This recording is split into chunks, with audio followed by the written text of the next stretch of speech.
Hello, I'm Natalie Kunsman, MD, and today we are talking about the gut-brain axis. And we could probably spend a whole semester on this topic, so hopefully I can drill it down to some digestible tidbits. So we have an information superhighway, which is actually through the vagus nerve. And it sends signals to and from the brain to the gut. So it can go from the brain to the gut, gut to the brain. So it has a two-way transportation system. So for instance, have you ever had a gut feeling before you had knowledge of what the problem was? Or have you ever been fearful or have anxiety and wonder why you get sweaty palms or a dry mouth or gastric troubles or your heart speeds up? Well, this is in a large part to the vagus nerve, and that is the 10th cranial nerve. It's the longest nerve, and it literally means to wander.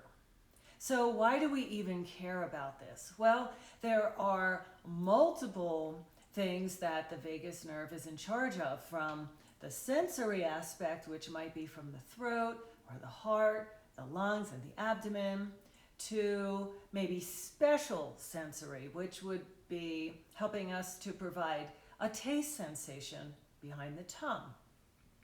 It also has motor controls such that it can provide movement functions for the muscles in the neck, responsible for swallowing and speech. And then it has a whole parasympathetic aspect in that it is responsible for the digestive tract, the respirations, and the heart rate functioning.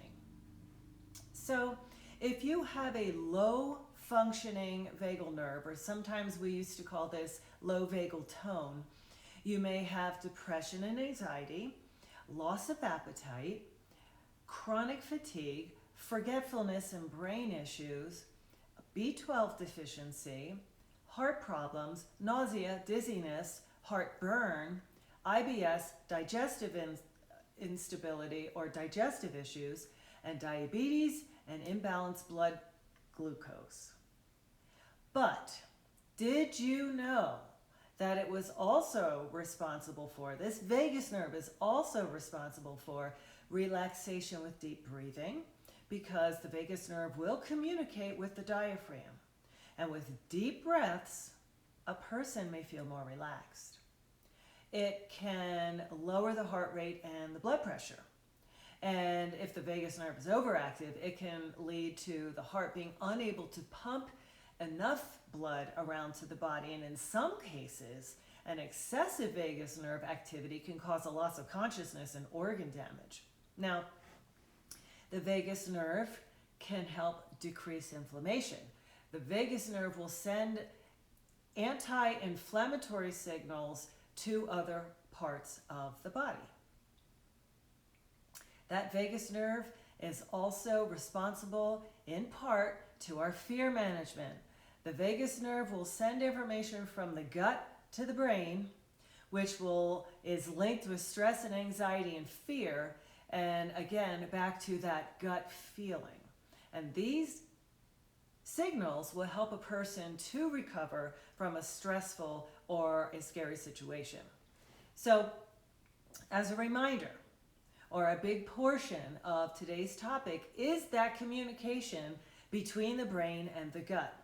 And the vagus nerve will deliver that information from the gut to the brain, and this is what I'd like to focus on. And not that long ago, only about 2 years ago or so, at Duke University, and I can't take any credit for this, but the researchers there were noticing that we have enteroendocrine cells.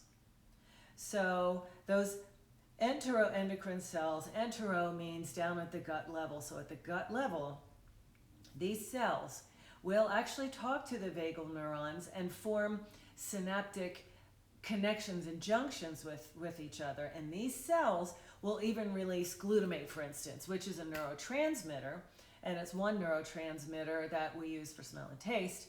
And those vagal neurons will pick up that signal within milliseconds, which is even faster than we can blink our eyes. And that is a electrochemical response that we have. Now, these electroenterocytes will respond, endocrine cells will respond to a wide range of substances in the inside or the lumen of our intestines. And some of that information is our nutrients, that's obvious. Non-nutrient chemicals that will get there, foodborne toxins, and those microorganisms or the bacteria that is there. And that will respond to these enteroendocrine cells. So not only are these cells processing our nutrition, but they're actually trying to keep us out of danger or toxicity or stress overload. And this is important. This is also explaining now how our gut bacteria and their relationship is with our mental health. And these enteroendocrine cells can interpret some of what is coming through and send these signals, again, with lightning speed to the brain to communicate. These cells also have sensory receptors in the form of some free fatty acid receptors, amino acid receptors, and then they will also secrete regular endocrinologic signals such as CCK and peptides in response to what they've received. So this is a very complex network in our gut. And this lightning speed of transmission getting to our brain comes in the way of that body's internet cable cord, which is this vagus nerve. So, how do we optimize this vagal tone, or how do we optimize the vagus nerve to function? You will be glad to know that a lot of these are free and don't require a lot of medical input and can be part of your lifestyle. So, to improve our vagus tone, we can do some deep breathing exercises, and this can help release these relaxing hormones, turning off our fight or flight sympathetic system, and can turn on the vagus nerve in its parasympathetic system. Prayer, meditation, chanting can also turn on the vagus nerve. A good, hearty, deep belly laugh or singing can rev up the vagal pump, and in the same way, sometimes coughing or gargling can also get it to go if we need to jumpstart it.